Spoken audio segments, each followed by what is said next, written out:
రసాయన వ్యవసాయం విముక్తి కోసం చూస్తున్నారా? గోవు పాలనతో పాటు చేయు గో ఆధారిత వ్యవసాయం మీ ధ్యేయమైతే మీ అవసరం ఇక్కడ.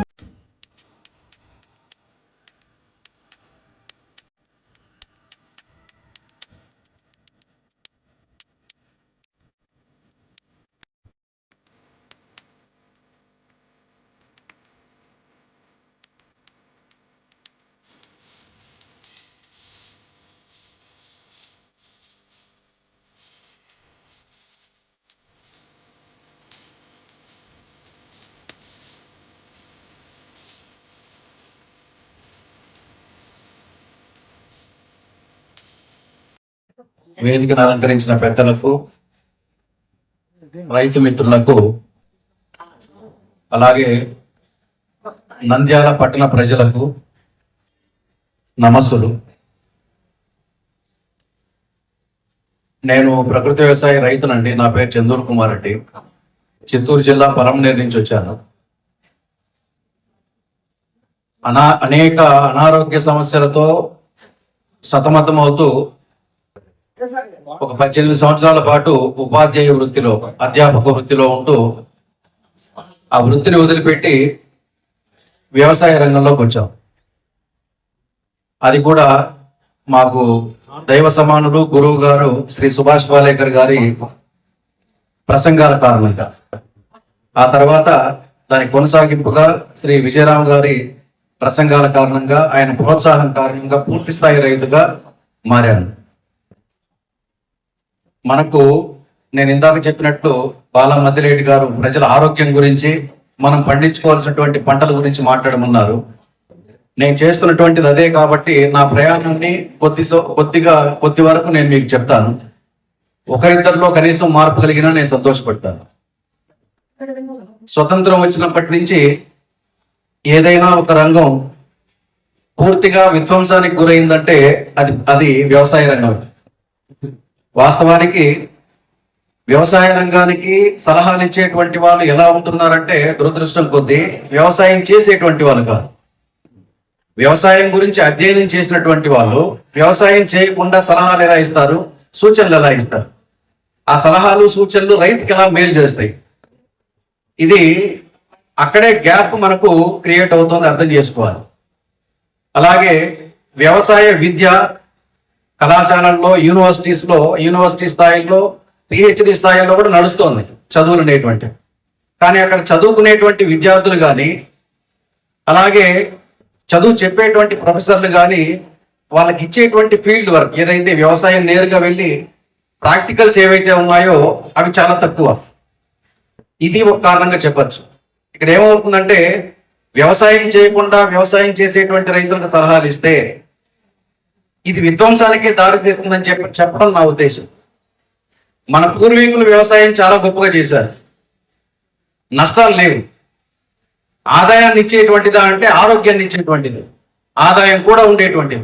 వచ్చినటువంటి తొలినాళ్ళలో పంచవర్ష ప్రణాళికలను మీరు గమనిస్తే దాదాపు 5 పంచవర్ష ప్రణాళికలకి ప్రధానమైనటువంటి విషయం ఏది అంటే వ్యవసాయమే.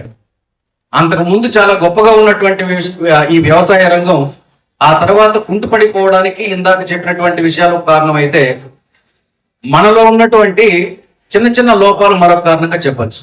ఇప్పుడు ఇందాక చెప్పానే, మన పూర్వీకులు చేసినటువంటి వ్యవసాయం ఆరోగ్యాన్ని ఇస్తూ సంపద, ఎక్కడ లేని సంపద సృష్టించేటువంటి వాళ్ళు. 2 ఎకరాలు ఉన్నటువంటి వ్యక్తి ఇంకొక 2 ఎకరాలు కొనేటువంటి వాళ్ళు. అప్పట్లో సంపద అంటే కేవలం పంట మాత్రమే కాదు. ఇప్పుడు ఇందాక నాగరాజు గారు అన్నగారు చెప్పినట్టు ఆ పశు సంపద కూడా నిజమైనటువంటి సంపద.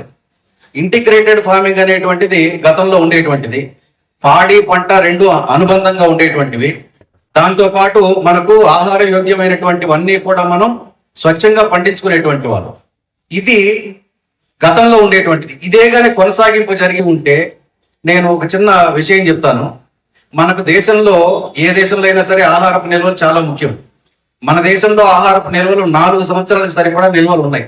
ప్రతి సంవత్సరం గవర్నమెంట్ ఏం చేస్తుందనంటే, మనం పండించినటువంటి పంటను ప్రొక్యూర్ చేసి 4 సంవత్సరాల నిల్వ ఎంతైతే అవసరం ఉంటుందో భారతదేశ జనాభాకి నిల్వ ఉంచుకొని మిగిలినటువంటిది ఎక్స్పోర్ట్ చేస్తుంటారు బయట దేశాలు.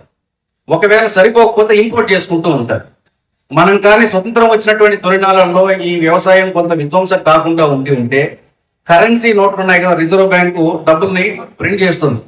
ఈ ప్రింట్ చేయడం అనేటువంటిది ఇప్పుడున్నటువంటి రోజుల్లో దేన్ని బేస్ చేసుకొని బ్యాలెన్స్ చేస్తుందంటే, గల్ఫ్ కంట్రీస్ లో పెట్రోల్ బావులు దాన్ని దృష్టిలో పెట్టుకొని చేస్తే, మిగిలినటువంటి వాళ్ళ యొక్క సంపదను దృష్టిలో పెట్టుకొని చేస్తే, మన దేశంలో బంగారం నిల్వలు, చదువుకున్నటువంటి వాళ్ళు, ఎకనామిక్స్ చదివినటువంటి వాళ్ళు తెలిసి ఉంటుంది, బంగారు నిల్వలు ఎంతైతే ఉన్నాయో దానికి ఇప్పుడున్నటువంటి మార్కెట్ రేటుకి దానికి తగిన విధంగా సమానంగా ప్రింట్ చేస్తూ ఉంటారు కరెన్సీ నోట్. వ్యవసాయ రంగం కానీ కుంటుపడకుండా ఉంటే, ఇందాక చెప్పిన 4 సంవత్సరాలు ఆహార నిల్వలు, ఆహార ధాన్యాలు, ఆహార ఉత్పత్తులు నిల్వలు ఉన్నాయని చెప్పానే, దాన్ని మార్కెట్ రేట్ లో పెట్టుకొని మనం కరెన్సీ నోట్ ప్రింట్ చేసి ఉంటారు. మీరు ఊహించండి, ఒకవేళ కానీ జరిగితే రైతు ఎంత గొప్పగా ఉండేటువంటి వాడో ఊహించవచ్చు. అది వచ్చే అవకాశం ఉందా అంటే తప్పనిసరిగా ఉంది. పూర్వం చేసేటువంటి రోజుల్లో ఒక వ్యవసాయ కూలి, రోజువారీ వ్యవసాయ కూలి ఎంత ఉండేదో ఒక ప్రభుత్వ ఉద్యోగికి అది దాన్ని బట్టే జీతం నిర్ణయించేటువంటి వారు, పెద్దవాళ్ళకి తెలిసి ఉంటుంది. ఒక వ్యవసాయ కూలి ఎంతైతే రోజువారీ ఎంత సంపాదిస్తున్నాడో ప్రభుత్వ ఉద్యోగికి అంత జీతం నిర్ణయించేటువంటి వారు. ఈ మధ్య కాలంలో మనం చేసేటువంటి, మన వాళ్ళు ఇచ్చినటువంటి ఈ రసాయన వ్యవసాయాన్ని ప్రతిపాదించడం కావచ్చు, లేకపోతే మిగిలినటువంటివి కావచ్చు, ఈ విధ్వంసానికి ఒక కారణంగా అయ్యింది. కేవలం ఇది మన జాతీయ సంపదకి లోటుగా భావించడం కాకుండా, మన దేశంలో ఉన్నటువంటి జనాభా ఎవరైతే ఉన్నారో వాళ్ళ యొక్క ఆరోగ్యం మీద కూడా ప్రభావం పడిందిగా చెప్పడం నా యొక్క ముఖ్య ఉద్దేశం. కాబట్టి మనం కనీసం ఆరోగ్యంగా ఉండడానికైనా ప్రకృతి వ్యవసాయాన్ని చేస్తే, ప్రభుత్వం ఏదైతే జీడిపి వృద్ధి రేట్ అంటుందో ఆ జీడిపి వృద్ధి రేటు ప్రభుత్వాలు సంపద సృష్టి చేయకుండా కేవలం రైతులు చేసేటువంటి సంపదను దృష్టిలో పెట్టుకొని జీడిపి వృద్ధి తప్పనిసరిగా పెరుగుతుంది. మనం కోల్పోయినటువంటి ఈ ఆరోగ్యాన్ని కావచ్చు, భూమి తల్లి ఆరోగ్యాన్ని కావచ్చు, మళ్ళీ తిరిగి పొందాలంటే సుభాష్ పాలేకర్ కృషి, నేను ప్రకృతి వ్యవసాయ విధానాలు అన్నీ ఉన్నా, ఈ సుభాష్ పాలేకర్ కృషిలో ఉన్నటువంటి విధానాలు మాత్రం అధ్యయనం చేశాను. దీంట్లో అన్ని రకాల సొల్యూషన్స్ ఉన్నాయి. పాలేకర్ గారు పదే చెప్పేటువంటి మాట ఏంటనంటే, మనం చెప్పేటువంటి వ్యవసాయ విధానాన్ని, ఒక్క రైతుని మనం గైడ్ చేసినా మిస్గైడ్ చేసినా, గైడ్ చేస్తే అది దేశానికి సేవ చేసిన దాంతో సమానం, మిస్గైడ్ చేస్తే దేశానికి ద్రోహం చేసిన దాంతో సమానం అంటారు ఆయన. బాగా ఆలోచించండి, అది ఎంత కఠినమైనటువంటి మాట లేదా ఎంత గొప్పదైనటువంటి మాట చెప్పచ్చు. ఒక రైతుని ఒక వ్యవసాయ విధానంతో మనం బాగు చేస్తున్నామంటే దేశం బాగు చేసినట్టే. ఒక వ్యవసాయ విధానంతో వాళ్ళు పూర్తిగా కుంటిపోయేటట్టు చేస్తున్నామంటే అది దేశానికి కీడు చేసినట్టు దాంతో సమానం అవుతుంది. కాబట్టి మనం ఏదైతే వ్యవసాయ విధానాలు ఉన్నాయో అది మనకు మేలు చేసేటువంటి విధానాలుగా తీసుకొని, మనకు రైతుకు మేలు చేసేటువంటిది, భూమికి మేలు చేసేటువంటిది చేస్తే సరిపోతుంది. మనం నంద్యాల ప్రాంతంలో అలాగే కర్నూలు జిల్లా ప్రాంతంలో 2 ప్రధానమైనటువంటి వరి రకాలు పండిస్తూ ఉంటాం. మన దక్షిణ భారతదేశంలో వరి ప్రధానమైనటువంటి ఆహారం అయితే కర్నూలు సోనా మసూరి, అలాగే నంద్యాల సోనా మసూరి, బీపీటీలు అవి. ఇది 2 ఏళ్ల తరబడి మనం తింటూ అది పూర్తిగా మనకు షుగర్ రావడానికి, హార్మోన్స్ ఇంబ్యాలెన్స్ అవడానికి, అంటే శరీర అసమతుల్యతకి, అనేక రకాల జబ్బులకి కారణం అవుతుంది. కొద్ది వరకు రైతులైనా సరే కొంత ఆలోచించి ఏది ఆరోగ్యానికి మేలు. ఇప్పుడు ప్రభుత్వాలు కూడా, సైంటిస్టులు, కార్పొరేట్ కంపెనీల వాళ్ళు రకరకాల ధాన్యాల పేరుతో కంపెనీలు రిలీజ్ చేస్తూ ఉంటాయి. ఆర్ఆర్ దాన్ అని ఒక రకం రిలీజ్ చేశారు, 45 క్వింటాలు పండుతుందని చెప్పి ప్రచారం చేస్తూ ఉన్నారు. నేను వాళ్ళకి ప్రత్యేకంగా రిక్వెస్ట్ చేసే మాట ఏంటంటే, రైతులు ఎక్కడా కూడా దిగుబడి కోరడం లేదు. వాళ్ళకి ఎంత ఆరోగ్యానికి మేలు చేస్తుంది, మీరు రిలీజ్ చేసినటువంటి ఒక వరి ధాన్యం ఆరోగ్యానికి ఏ విధంగా మేలు చేస్తుంది, భూమికి ఏ విధంగా మేలు చేస్తుంది ఎక్స్ప్లెయిన్ చేయండి. సైంటిస్టులే కదా మీరు, రైతుకు తెలియనటువంటి విషయాలు కదా, ఆ విషయాలు చెప్తే ఆ కొత్త రకం తీసుకొచ్చి పండించేటువంటి అవకాశం ఉంది. అది చేయడం లేదు. నేను ఒక 5 సంవత్సరాలకు ముందు తిరుపతిలో మన గురువు గారు విజయరామ్ గారి ఆఫీస్కి వెళ్ళాను, సేవ సంస్థ ఆఫీస్. అక్కడ వెళ్ళంగానే ఫస్ట్ ఒక బోర్డు ఉంది, ఏంటంటే కర్నూలు సోనా మసూరి బీపీటీ, మీకు గుండె జబ్బులు, షుగరు, అలాగే క్యాన్సర్ జబ్బులు కావలసినటువంటి వాళ్ళు తినాల్సినటువంటి వరి రకం అని రాశారు. బాగా వినండి, మనం ఆ ప్రాంతంలోనే ఉన్నాం, అవే పండించుకొని తింటున్నాం. నాకు అర్థం కాలేదు, అన్ని రకాల నేమ్ బోర్డ్స్ ఉన్నాయి, సైన్ బోర్డ్స్. ఈ సైన్ బోర్డు మొట్టమొదటే ఉంది. ఏం రాశారంటే గుండె జబ్బులు, షుగర్ వ్యాధి, అలాగే రక్తపోటు, క్యాన్సర్ జబ్బులు కావలసిన వాళ్ళు తినాల్సినటువంటి వరి రకం కర్నూలు సోనా మసూరి బీపీటీ అని రాశారు. నాకు అర్థం కాక అక్కడే వెంకటరమణ గారు ఉన్నారు. సార్ ఈ రకం హైబ్రిడ్ కదా, దీన్ని ఎందుకు ప్రమోట్ చేస్తున్నారు, దీని మీద బోర్డే రాశారు ఎందుకు అని చెప్పంటే ఆయన నన్ను కాస్త కోపంతో చెప్పాడు, అయ్యా నువ్వు మాస్టరే కదా, ఏమర్థమైంది నీకు, బాగా చదువు అని అన్నాడు. నాకేమర్థమైందంటే ఈ జబ్బులు పోవడానికి తినాలేమో అని చెప్పి రాశారేమని అనుకున్నాను. బాగా చదువు అని అంటే మళ్ళీ రెండోసారి అదే విధంగా చదివాను. ఏముంది ఎక్కడ అంటే షుగరు, గుండెపోటు, రక్తపోటు, క్యాన్సర్ జబ్బులు కావలసిన వాళ్ళు, పోవలసిన వాళ్ళు కాదు, రావాల్సినటువంటి వాళ్ళు తినాల్సినటువంటి వరి రకం అని రాశారు. మరి మనకు సైంటిస్టులే కదా ఇంప్రూవ్ చేశారు ఆ వెరైటీని, సైంటిస్టులే కదా తయారు చేసి మన చేతికి ఇచ్చారు. వాళ్ళకి తెలియదా అని అంటే తెలుసు. వాళ్ళకి ఏంటంటే అదొక ఉద్యోగం, ప్రమోట్ చేయాలి, ఒక కొత్త రకం వంగడాన్ని తయారు చేయాలి, అది రైతులకు ఇవ్వాలి, నష్టపోతే ఓహో దీనివల్ల నష్టమా, దీన్ని ఇంప్రూవ్ చేద్దాం, ఇలాగే ఉంటున్నాయి. ఇప్పుడు మనం ఏం చేయాలి, ఏం పండించుకోవాలి అంటే మన దగ్గర అంతరించిపోయినటువంటి కొన్ని వేల రకాలు పోయినా ఇప్పటికే కొన్ని రకాల మంచి రకాలు ఉన్నాయి, దేశవాళీ వరి రకాలు. మీరు జబ్బు పేరు చెప్పండి, నేను రైస్ పేరు చెప్తాను. అన్ని రకాల దేశవాళీ వరి రకాలు ఉన్నాయి. నేను 55 రకాలు పండిస్తున్నా. తమ్ముడు బాలా మధ్యలేటి కూడా చాలా రకాలు పండిస్తున్నాడు, నేను కొన్ని రకాలు ఆయనకి ఇచ్చాను. వీటిల్లో మీరు ఏ రకం పండించుకున్నా ముందు మన ఆరోగ్యాన్ని మనం కాపాడుకుందాం. 45 బస్తాలు 55 బస్తాలు తీసుకెళ్లి అమ్మి డబ్బు చేసుకోవడం కాకుండా, వాళ్ళకి అనారోగ్యాన్ని ఇచ్చి మనం డబ్బు ఇంటికి తీసుకురావడం కాకుండా, మనం ఆరోగ్యాన్ని ఇచ్చేటువంటి 10 బస్తాలు పండినా ముందు మనం రైతు వారీగా ఆరోగ్యంగా ఉంటే ఆ తర్వాత సంపద, మీరు నమ్ముతారో లేదో, మనం సంపాదించేటువంటి సంపద చాలా వరకు హాస్పిటల్ ఖర్చు పెడుతున్నాం. మీరు బాగా ఆలోచిస్తే హాస్పిటల్కి వెళ్లకుండా మనం తినాల్సినటువంటి ఆహారం ఏందో తెలుసుకుంటే అనేక రకాల ఆరోగ్య ప్రయోజనాలు కలుగుతాయి. ఇప్పుడు ఆరోగ్యం గురించి ఏ రకం ఆహారం తినాలి, ఏ రకం ఆహారం తినకూడదు అనేటువంటిది చెప్పడం అనేటువంటిది ఇద్దరు చెప్పాలి. బాగా ఆలోచించండి. ఎవరా ఇద్దరంటే మొట్టమొదటి వ్యక్తి రైతు. పండించిన రైతు తన పంట ఏ జబ్బులకు మంచిదో రైతు చెప్పాలి. కానీ ఇప్పుడు అంతా హైబ్రిడ్ సైడ్, ఏ జబ్బుకి ఏ మెడిసిన్ అనేటువంటిది, ఏ విత్తనం అనేటువంటిది చెప్పలేము. ఏ విత్తనం తీసుకున్నా జబ్బులు వచ్చేట్టుగా ఉంటుంది. రెండో వ్యక్తి ఎవరు చెప్పాలని డాక్టర్లు చెప్పాలి. ఎవరైతే జబ్బు బారిన పడి మనం హాస్పిటల్కి వెళ్ళామో పలానా జబ్బుని ట్రేస్ అవుట్ చేసేటువంటి డాక్టరు ఈ ఆహారాన్ని తింటే నీకు జబ్బు రాదని చెప్పాలి. కానీ దురదృష్టం ఏంటంటే వైద్య విద్యలో ఈ ఆహారానికి సంబంధించినటువంటి విశేషాలు లేదా ఆహారానికి సంబంధించినటువంటి ఆ సబ్జెక్టు వాళ్ళలో లేదు. కేవలం జబ్బు ఏంటి, ఆ జబ్బుకు సంబంధించినటువంటి కెమికల్ లేదా డ్రగ్ ఏది ఇవ్వాలనేటువంటిది మాత్రం చెప్పారు. మీరు ఏ హాస్పిటల్కైనా వెళ్ళండి, వాళ్ళు ఏం చెప్తారంటే అయ్యా మేము ఏ ఆహారం తినాలి, ఏ ఆహారం తినకూడదు మెడిసిన్ రాసిచ్చిన తర్వాత అడిగితే డాక్టర్ ఏం చెప్తారంటే అన్ని తినొచ్చు అండి అని అంటాడు. అన్ని తినొచ్చు అంటే అది అర్థం ఏంటి అంటే ఏం తినాలో వాళ్ళ సబ్జెక్టులు లేదు. మరి సబ్జెక్ట్లో లేనటువంటిది ఎవరి సబ్జెక్ట్లో ఉంది అంటే రైతు సబ్జెక్ట్లో. మనం పండించేటువంటి మన పొలంలో ఏ రకాల పంటలు పండిస్తున్నాం, ఏ సీజన్లో బాగా పండుతాయి, ఆ సీజన్లో పండినటువంటివి ఏ రకాల సీజన్కి వచ్చేటువంటి జబ్బులకు మంచిదో రైతు వారీగా మనం పండించుకోగలిగితే సులభంగా మనం అనేక రకాల అనారోగ్య సమస్యలకి, మనం పండించేటువంటి వరి రకాలు, మనం పండించేటువంటి కూరగాయలు, మనం పండించేటువంటి పండ్ల మొక్కలతోనే అన్ని రకాల జబ్బులకి మనం మెడిసిన్ తయారు చేసుకున్నటువంటి వాళ్ళం అవుతాం. డాక్టర్లు మెడిసిన్ రాసిస్తున్నారు, మనం ఆహారాన్ని రాసివచ్చు రాబోయేటువంటి రోజులు. ఈ జబ్బుకి ఇలాంటి ఆహారాన్ని తీసుకుంటే సరిపోతుంది అని. రాబోయే రోజుల్లో అలాంటి రోజులు రాబోతున్నాయి. మనం ఈ రసాయన వ్యవసాయాన్ని అలాగే ఈ hybrid seed, genetically modified seed వదిలిపెట్టి చేసే ప్రకృతి వ్యవసాయం ఏదైతే ఉందో అలాంటి వ్యవసాయంలో ఇలాంటి మంచి రోజులు రాబోతున్నాయి. ఇందాక చెప్పినట్టు బంగారపు నిల్వలకి కావాల్సినట్టు సమాంతరంగా ఉండాల్సినటువంటి కరెన్సీ నోట్లు కాదు రాబోయేటువంటి రోజుల్లో.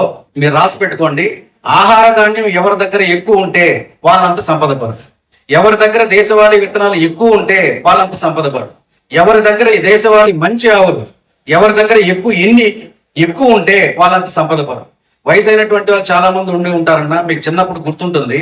ఒక మంచి నాటావుకి భూమి, ఒక ఇంటి స్థలమో లేకపోతే అమ్మేసేటువంటి వారు, లేదా పొలం కూడా సరే, మంచి ఆవు కోసం పొలాలు అమ్ముకున్నాం, మంచి ఆవు కోసం భూములు అమ్ముకున్నాం. అంటే ఆ భూమి సమానంగా ఆవు ఉండేటువంటిది, భూమి సమానంగా ధాన్యం ఉండేటువంటిది. ఇప్పుడు భూమి సమానంగా కరెన్సీ నోటు ఉంది, కరెన్సీ నోటు సమానంగా బంగారపు నిల్వలు ఉన్నాయి. రాబోయే రోజుల్లో సారవంతమైనటువంటి మట్టిలో సారవంతమైనటువంటి దేశవాళీ విత్తనాలతో పండించుకున్నటువంటి విత్తనాలతో మనం సంపద నిర్ణయించవచ్చు, సంపద సృష్టించవచ్చు. అన్ని ప్రభుత్వాలకి ఈ విషయాలు అర్థమయ్యాయి. కాకపోతే సడన్ గా ఏంటంటే దేశవాళీ సీడ్ ని ప్రమోట్ చేస్తూ రసాయన వ్యవసాయాన్ని డిమోట్ చేయడానికి డిమోట్ చేయకపోవడానికి కారణం ఏంటంటే దేశ జనాభా ఎక్కువ ఉంది. ఇందాక చెప్పిన 4 సంవత్సరాలకి సరిపడా నిల్వలు వాళ్ళు మెయింటైన్ చేయాలి. ఆ నిల్వలు మెయింటైన్ చేయాలంటే ఎక్కువ రకాలు క్లాసెస్ నడవాలి. అంటే ప్రకృతి వ్యవసాయానికి సంబంధించిన ట్రైనింగ్ క్లాసెస్. ఈ సెంట్రల్ గవర్నమెంట్ ఈ సంవత్సరం బడ్జెట్ లో 2400 కోట్లు ప్రకృతి వ్యవసాయానికి కేటాయించారు. మీరు నమ్ముతారో లేదు, 2400 కోట్లు. ఈ కేవీకేలకు మాత్రమే 400 కోట్లు ఖర్చు పెడుతున్నారు. ప్రకృతి వ్యవసాయం చేసే రైతులందరినీ కూడా పిలిచి సన్మానం చేస్తున్నారు. దేశవాళీ విత్తనాలకి పేటెంట్ హక్కు మీరు అప్లై చేసుకున్న రైతుకు మాకు చెప్తున్నారు. నేను 2 విత్తనాలకి పేటెంట్ నేను అప్లై చేశాను. ఏంటంటే మా ప్రాంతంలో బైరుడ్లలో ఒక వరి రకం ఉంది. ఆ వరి రకానికి, అలాగే టమాటోలో మదనపల్లి టమాటో అని ఒకటి ఉంది. ఆ మదనపల్లి టమాటో గురించి మీకు చెప్తే అసలు వండర్ అవుతారు. ఆ విత్తనం ఏదైనా ఒక దేశవాళీ విత్తనం కొన్ని రోజులు మాత్రమే జర్మినేషన్ ఉంటుంది. ఈ మదనపల్లి టమాటో ఎన్ని రోజులు జర్మినేషన్ ఉంటుందంటే అక్కడ తమిళనాడు సీడ్ సేవల్స్ నెట్వర్క్ మన విజయ్ గారి దగ్గర ఉంది, మీరు తీసుకోవచ్చు. మదనపల్లి టమాటో పొట్టు చాలా సెన్సిటివ్ గా ఉంటుంది. దాని లోపల ఉన్నటువంటి సీడ్ లైఫ్ స్పాన్ అంటే సీడ్ యొక్క ఆయుష్ 12 సంవత్సరాలు. 12 సంవత్సరాల పాటు అది దాని లోపల జీవం ఉంటుంది. అలాంటి జీవం ఉన్నటువంటి కూరగాయలు తింటే కదా మనం ఆరోగ్యంగా ఉంటాం. మనలో జీవం అనేటువంటిది ఆరోగ్యంగా ఉంటుంది. మీరు చిన్నప్పుడు మీరు గమనించుంటారు. మీకు తెలిసినటువంటి ఉదాహరణ చెప్తాను. ఆ విత్తనం ఎంత గొప్పదో. మనం టమాటాలు కోసి కూరలో వేస్తాం, ఉడికిస్తాం, ఆయిల్లో ఫ్రై చేస్తాం, ఉడికిస్తాం, కూర అంతా అయిపోతుంది. మనం అన్నంలో కలుపుకొని తింటాం. తిన్న తర్వాత ఒక 30-40 సంవత్సరాలకు ముందు ఇప్పుడు మనలాగా ఇంట్లోనే టాయిలెట్ అనేటువంటి వ్యవస్థ లేదు. బహిర్భూమికి బయట వెళ్ళేటువంటి వాళ్ళం గుర్తుందా? బహిర్భూమికి బయట వెళితే ఏ చెట్టు కిందనో, చెరువు దగ్గరనో, చెరువు గట్టు దగ్గరనో వెళ్ళి ఉంటాం. కొన్నాళ్ళ తర్వాత అది పూర్తిగా బహిర్భూమికి వెళ్ళినటువంటి మలం పూర్తిగా మట్టిలో కలిసిపోయి ఎరువు అయిపోయి మట్టిలాగా అయిపోయి అక్కడ ఒక టమాటో చెట్టు మొలిచి ఉంటుంది. ఎవరికైనా అనుభవం ఉందా? ఎవరిని గమనించారా? చాలా మంది గమనించారు, నేను గమనించాను. నా వయసు 40 సంవత్సరాలు అయితే నా చిన్నతనంలో ఇక్కడ టమాటా విత్తనం ఎవరు వేశారు? ఎవరో వేయలేదు. మనం తిన్నది ఒక విత్తనం చూడండి ఎంత గొప్పదో.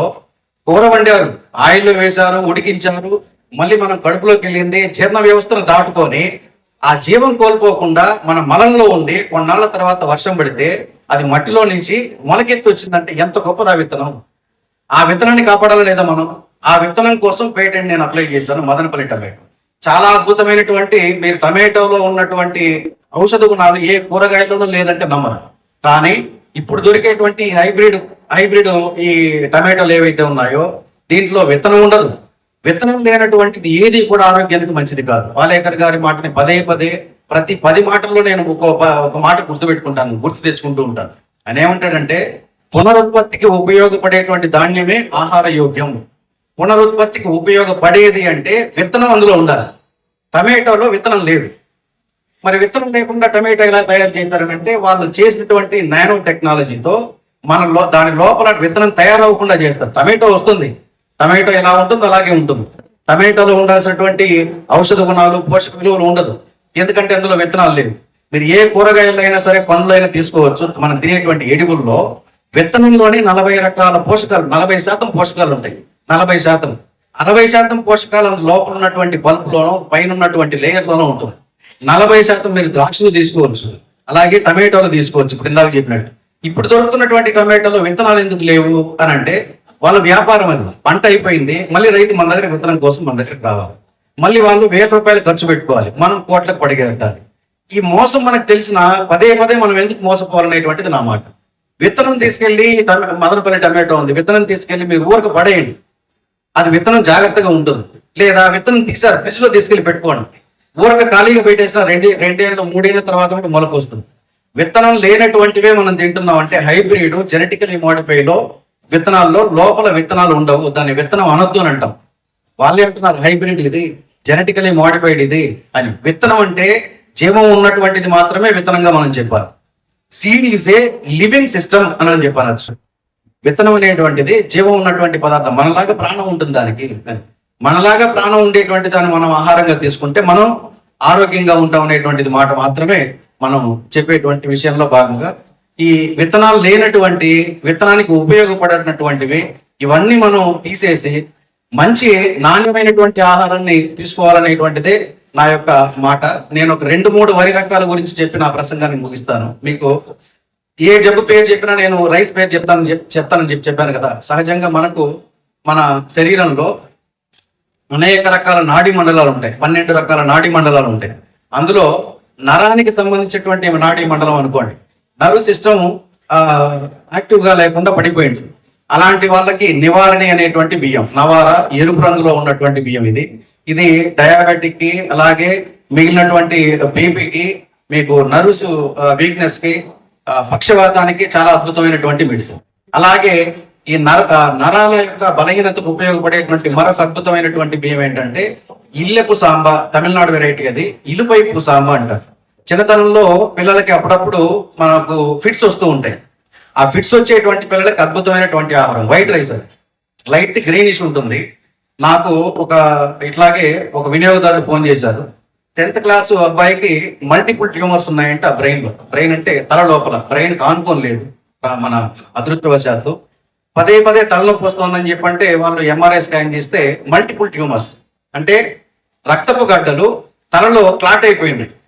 అది బ్రెయిన్ ఆనుకొని కానీ డెవలప్ అయితే అది క్యాన్సర్ అయ్యేటువంటి అవకాశం ఉందని చెప్పారంట. అయితే 15 సంవత్సరాలే ఆ బిడ్డకి ఆపరేషన్ చేయడం అనేటువంటిది ఆ అబ్బాయి ఆయుష్ దృష్ట్యా అంత మంచిది కాదని చెప్పానంటే ఇల్లెపు సాంబ బియ్యం ఇప్పించాం. నా దగ్గర లేకపోతే సత్యనారాయణ గారు అని చెప్పి వైజాగ్ లో ఉంటే ఆయన దగ్గర కొంత ఉంది, ఆయన ఇంట్లో వాడుకున్నటువంటి బియ్యం ఇచ్చాడు. అతను 5 కిలోల బియ్యం ఇస్తే మీరు నమ్ముతారో లేదో 10th క్లాస్ ఎగ్జామ్ రాయాల్సినటువంటి వ్యక్తి ఆపేయాలని అనుకున్నటువంటి వ్యక్తి 4 నెలలు తిని ఆ పెయిన్ ఏదైతే ఉందో పెయిన్ పూర్తిగా తగ్గింది. 10th క్లాస్ మంచిగా ఎగ్జామ్ రాశాడు. ఆ తర్వాత ఎగ్జామ్ రాసిన తర్వాత వాళ్ళు ఫోన్ చేశారు వాళ్ళ పేరెంట్స్, బాగుంది సార్, అది భగవంతుని దయ వల్ల కానీ కరిగిపోతే డాక్టర్లు అన్నారంట నొప్పి తగ్గింది, అది కానీ స్వతహాగా వచ్చినటువంటి గడ్డ స్వయంగా అదే కానీ కరిగిపోతే మీ అదృష్టం అండి, లేకపోతే మనం ఏం చేయలేమని చెప్పన్నారు. పసిబిడ్డలు అనేక అనారోగ్యాలకు గురవుతున్నారు మనం పెట్టేటువంటి విషాహారం వల్ల. దానికి కారణం ఎవరిని నిందించే ప్రయోజనం లేదు. మనకు ఆ అజ్ఞానం కూడా ఒక కారణంగా చెప్పచ్చు. ఎవరేం చెప్పినా వినేయడం కూడా ఒక కారణంగా చెప్పచ్చు. 40 బస్తాలు వస్తాయి, 50 బస్తాలు వస్తాయి అంటే దాని వెనకున్నటువంటి నష్టం ఏంటో ఊహించుకోకపోతే మనం ఇలాంటి నష్టాలను మనం అనుభవించాల్సి ఉంటుంది. కాబట్టి మన ఇంట్లో కుటుంబ సభ్యులు ఆరోగ్యంగా ఉండటం కోసం మనం పండించుకుంటే దాని మిగులు ఏదైతే ఉందో మిగిలినటువంటి వినియోగదారులకు ఇస్తాం. మన కుటుంబ సభ్యులు లాగానే మిగిలిన వాళ్ళు కూడా. కాబట్టి మంచి ఆహారాన్ని మనం పండించుకోగలిగితే మంచి సమాజాన్ని మనం చూడగలం. ప్రపంచంలో ఎక్కువ ఆయుర్దాయం ఉన్నటువంటి దేశం ఒకప్పుడు భారతదేశం. ఇప్పుడు చాలా తక్కువగా ఉన్నటువంటి ఆయుర్దాయం కలిగినటువంటి దేశాల్లో మన దేశం పడిపోయింది. మీరు నమ్ముతారా? 58 సంవత్సరాలు యావరేజ్ ఆయుర్దాయం వయసు. ఒక ప్రభుత్వ ఉద్యోగి 62 సంవత్సరాలు రిటైర్మెంట్ ఏజ్ ఉంటే మన దేశంలో యావరేజ్ లైఫ్ స్పాన్ 58 సంవత్సరాలు. ఎక్కువగా ఆయుర్దాయం ఉన్నటువంటి దేశం ఏది అంటే జపాన్. మన దేశంలో ఉన్నటువంటి అనేక అలవాట్లు వాళ్ళు నేర్చుకున్నారు. వరి పండిస్తున్నారు, మీరు నమ్ముతారో లేదు. దేశవాళీ వరి రకాలు మాత్రమే ఆ దేశంలో అలో ఉంటాయి. బయట ఈ హైబ్రిడ్ ఇంప్రూవ్డ్ వెరైటీస్ వాళ్ళు పండించారు. చిన్న కాకో హోటళ్ల దగ్గర నుంచి 5 స్టార్ హోటళ్ల వరకు సమానమైనటువంటి ఆహారం దొరుకుతుంది అక్కడ. ఏది విషాహారం ఉండదు. వాళ్ళ బ్యాంకులో డబ్బులు దాచుకోవడం ఉండదు. మంచి ఫుడ్ కోసం, హైజెనిక్ గా ఉండడం కోసం, శుభ్రంగా ఉండడం కోసం డబ్బు ఎక్కువ శాతం, దాదాపు 60% ఖర్చు పెడతారండి. మనం ఏంటంటే ఈ ఎల్ఐసి పాలసీలు ఏంటి, హెల్త్ పాలసీలు, లేకపోతే బ్యాంకుల్లో దాచుకోవడమా, లేకపోతే ఇంకో దానిక మనం ఖర్చు పెడుతూ ఉంటాం. దీనికి కారణం ఇదేంటంటే ఇక్కడ మన రసాయన వ్యవసాయంలో ఈ హైబ్రిడ్ సీడ్ పండించడం కూడా ఒక కారణం. పైన చిన్న హోటల్ నుంచి ఈ 5 స్టార్ హోటళ్ల వరకు కూడా పూర్తిగా కలుషితం అయిపోవడానికి రైతు వారీగా మనం చేసేటువంటి మిస్టేక్స్ ని మనం సరిదిద్దుకోగలిగితే చాలు. ఆ దేశం కంటే రాబోయే రోజుల్లో ఆయుర్దాయం మన దేశాన్ని మనం పెంచుకోవచ్చు. మన దేశంలో కూడా ఉన్నారు శతాధికులు, 100 సంవత్సరాలు భయపడినటువంటి వాళ్ళు, ఆరోగ్యంగా ఉన్నటువంటి వాళ్ళు పండించుకున్నటువంటి స్వచ్ఛమైనటువంటి పంటలు తిని ఆరోగ్యంగా ఉన్నటువంటి వాళ్ళు మన దేశంలో ఉన్నారు. ఇప్పటికీ కొన్ని ప్రాంతాల్లో మనం అరకు లాంటి ప్రాంతాలకు వెళ్తే అక్కడ ఆదివాసులు తినేటువంటి ఆహారం ఆ కొండ గుట్టల్లో పండినటువంటివి, స్వచ్ఛమైనటువంటి ఇంకా రసాయనాలు వేయనటువంటి పొలాల్లో పండించుకొని వాళ్ళు ఆరోగ్యంగా ఉంటున్నారు. కేవలం ఒకే ఒక కారణం ఏంటంటే రసాయన వ్యవసాయం, హైబ్రిడ్ సీడ్. దీని కారణంగా మనం అనారోగ్యం పాలవుతున్నామని చెప్పడమే నా ఉద్దేశం. రైతు వారిగా ఏ రంగాల్లో జరిగేటువంటి తప్పుల్ని సరి చేసుకుంటే మనం ప్రకృతి బాగుపడుతుంది, దేశం గొప్పదవుతుంది. మనం వ్యవసాయ రంగంలో ఉన్నాం. మనం వ్యవసాయదారులుగా ఇలా అందరం కూర్చొని చర్చించుకుందాం, ఎక్కడ మిస్టేక్ జరుగుతుంది, దేనికి ఏం సొల్యూషన్. ఇందాక ఒక రైతు వచ్చి, అయ్యా గడ్డి ఎక్కువ పడుతుంది మా పొలంలో, ప్రకృతి వ్యవసాయంలో గడ్డి మందు ఉందా అని అడిగాడు. గడ్డి మందు ఏ వ్యవసాయంలోనూ లేదు. మీరు గమనిస్తే ఇందాక వ్యవసాయ శాఖ అధికారి సార్ ఉన్నారు, గడ్డి మందు కొట్టమని ఏ వ్యవసాయ శాఖ అధికారి చెప్పలేదు. కేవలం అక్కడ కార్పొరేట్ కంపెనీలు డబ్బు చేసుకోవడానికి కలుపు మందులు మనల్ని ప్రమోట్ చేశారు. ప్రభుత్వాలు అనుమతిచ్చాయి. వ్యవసాయ శాఖ అధికారులు ఎవరు కూడా గడ్డి మందులు కొట్టమని ఎవరు చెప్పరు. మీరు కావాలంటే చూడండి, మండల వ్యవసాయ శాఖ అధికారి కానీ జిల్లా వ్యవసాయ శాఖ అధికారి కానీ అడిగితే అది చాలా ప్రమాదం, అసలు కొట్టకండి అని అంటారు. మనం భూమిలో కావలసినటువంటి పంటలను పండించుకుంటున్నాం. దానికంటే ముందు భూమిలో అనేక రకాల కలుపు మొక్కలు మొలిచాయి. అది భూమికి అవసరం. మీరు బాగా ఆలోచించండి. దాన్ని చంపాలనుకుంటే మనకు కావలసినటువంటి ఆహారం కూడా విషాహారం అవుతుంది. కాబట్టి గట్టి సమస్య కాదు. మనకు ప్రధానమైనటువంటి పంటకి అది అడ్డుగా ఉంటే, దానికంటే అది ఎత్తు ఎక్కువగా పెరుగుతుంటే దాన్ని తొలగించేటువంటి విధానాలు చాలా ఉన్నాయి. మాన్యువల్ గా ఉంది, కూలీలు తక్కువ ఉన్నా కానీ కొన్ని మిషనరీస్ ఉన్నాయి. వాటిని మనం చేసి మనకు కావాల్సినటువంటి ఆహారాన్ని తీసుకుంటే సరిపోతుంది. ఇంగ్లీష్ లో ఈ పర్యావరణ శాస్త్రవేత్తలు ఒక మాట చెప్తారు గడ్డి గురించి, weeds are the doctors of the soil. బాగా ఆలోచించండి. కలుపు మొక్క భూమికి డాక్టర్ లాంటిది. ఏ పోషకం ఏది నశించిందో ఆ మొక్కల్ని, ఆ విత్తనాలని మొలకెత్తింపజేస్తుంది భూమి. కాబట్టి విత్తనాలు, ఈ కలుపు ఏది కూడా భూమికి సమస్య కాదు, రైతుకి సమస్యగా అనుకోకండి. పదే చెప్తున్నారు. నేను కూడా ప్రతి కార్యక్రమంలో చెప్తున్నా, రైతులుగా గడ్డి మందు గతంలో లేదు. గ్లైఫోసైట్ అనేటువంటి గడ్డి మందు క్యాన్సర్ కారకంగా ఉంటుంది. డాక్టర్లు చెప్తున్నారు, పర్యావరణవేత్తలు చెప్తున్నారు, వ్యవసాయ శాఖ శాస్త్రవేత్తలు చెప్తున్నారు, వ్యవసాయ శాఖ అధికారులు చెప్తున్నారు. కేవలం అక్కడ కార్పొరేట్ కంపెనీలు మాత్రమే ప్రమోట్ చేస్తున్నారనేది మనం అర్థం చేసుకోవాలి. మనకు తెలియని తనం ఏంటంటే, మనకంటే పెద్దవాళ్ళు చెప్తే, లేదా ఏదైనా సినిమా హీరోలో ఎవరో ఒకరు అడ్వర్టైజ్ చేస్తే ఇది మంచిదని చెప్పి ఎగబడుతూ ఉంటాం వాటిని కొనడానికి. మన ఆలోచనతో, సొంత తెలివితేటలతో ఇది మంచిదా, మన పూర్వీకులు ఈ విధానాన్ని చేశారా, కలుపు మందులు గతంలో లేవు కదా, ఇప్పుడు మనం ఎందుకు కొట్టాలనే చిన్న విషయాల్లో కొంత ఆలోచిస్తే సులభంగా వాటిని అధిగమించవచ్చు కదా. భూమి ఆరోగ్యంగా ఉంటేనే మనిషి ఆరోగ్యంగా ఉండగలడు. భూమిలో ఉన్నటువంటి సూక్ష్మజీవులు ఆరోగ్యంగా ఉంటేనే ఆ వచ్చినటువంటి పంటలు పోషకాలతో ఉంటుంది. మీరు ఒక చిన్న విషయం చెప్పి ముగిస్తాను. మీకు గతంలో 100 సంవత్సరాలకు ముందు అనుకోండి, ఎవరు ఆరోగ్యంగా ఉన్నారని అంటే స్వామి వివేకానంద ఒక కొటేషన్, శారీరకంగా బలంగా ఉన్నటువంటి వాళ్ళు మాత్రమే మానసిక ఆరోగ్యాన్ని కలిగి ఉంటారు. ఈ రెండు ఆరోగ్యంగా ఉంటే వాళ్ళు ఫుల్ హెల్తీ. కొన్నాళ్ళు అలా గడిచిన తర్వాత ఇప్పుడు ఒక 2000 సంవత్సరాలు 2010 సంవత్సరాల వరకు ఏం ప్రచారం జరిగిందంటే, శారీరకంగా ఆరోగ్యంగా ఉంటే కాదు, మొదట మానసిక ఆరోగ్యంగా ఉంటేనే సంపూర్ణ ఆరోగ్యం అని చెప్పారు. ఈ యోగాలు, ధ్యానాలు వీటన్నిటిని ప్రచారం చేశారు. ఇప్పుడు కోవిడ్ ఒకటి వచ్చి మనల్ని మొత్తం తుడిచిపెట్టుకుపోయేటట్టు చేసింది వాటన్నిటిని కూడా. అది కాదు కారణం. మీరు సంపూర్ణంగా ఆరోగ్యంగా ఉండాలి అని అంటే యుఎన్ఓ వాళ్ళు, యునైటెడ్ నేషన్స్ ఆర్గనైజేషన్, WHO వాళ్ళు ప్రచారం చేస్తున్న విషయం ఏంటంటే వన్ హెల్త్. ప్రపంచవ్యాప్తంగా ప్రతి మనిషి కూడా ఆరోగ్యంగా ఉండాలంటే వన్ హెల్త్ అనే కాన్సెప్ట్ అధ్యయనం చేయండి, అర్థం చేసుకోండి అని చెప్పారు. వన్ హెల్త్ అనేటువంటిది ఏంటంటే, మీరు ఆరోగ్యంగా ఉండాలంటే మీ ప్రాంతం, మీ పరిసరాలు ఆరోగ్యంగా ఉండాలి. అంటే కలుషితం కాకుండా ఉండాలి, గాలి కలుషితం కాకుండా ఉండాలి, నీళ్లు కలుషితం కాకుండా ఉండాలి. అలాగే తినేటువంటి ఆహారం కలుషితం కాకుండా ఉండాలి. తినేటువంటి ఆహారం కలుషితం కాకుండా ఎప్పుడు ఉంటుంది అంటే దానికి ఒక కారణం చెప్పారు. మీరు పండించేటువంటి పొలంలో సూక్ష్మజీవులు ఆరోగ్యంగా ఉండాలి, వానపాములు ఆరోగ్యంగా ఉండాలి. మీ పొలంలో ఆవులు ఉంటే, గోమాతలు ఉంటే అవి ఆరోగ్యంగా ఉండాలి. మీ పొలం గట్లలో వేప చెట్లు ఉంటే వేప చెట్లు ఆరోగ్యంగా ఉండాలి. ఎన్ని రకాల చెట్లు, ఎన్ని రకాల మొక్కలు, పక్షులు ఎన్ని ఉన్నాయో అన్ని ఆరోగ్యంగా ఉంటేనే అప్పుడు మనిషి ఆరోగ్యంగా ఉంటాడు. బాగా ఆలోచించండి. ఇవి ఏవి ఆరోగ్యంగా లేవు, మనం ఎట్లా ఆరోగ్యంగా ఉంటాం? ఈ వన్ హెల్త్ అనేటువంటిది మీరు అధ్యయనం చేస్తే ప్రకృతి వ్యవసాయంలో ఈ వన్ హెల్త్ ని పూర్తిగా చూడవచ్చు. సుభాష్ పాలేకర్ గారు జీవామృతం అనేటువంటి ఒక మంచి కల్చర్ ని నేర్పించారు.